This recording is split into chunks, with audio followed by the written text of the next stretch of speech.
Papasok dito sa amin. Ayan, oh, madaming bulaklak. Ayan. Bougainvillea po yan, bougainvillea. Ayan. Pasok dito. Papasok dito sa amin. Yan si Lovely ko, yung aso ko. Yan.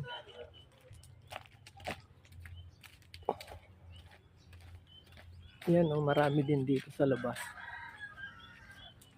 Pag ganon ka, ayan, yung papunta dito sa amin yan. Ito yung mga halaman ko na bulaklak. Ayan siya, oh, yan. Hindi pa masyadong nabubulaklak ito. Hindi pa ngayon yung time niya na pagbubulaklak.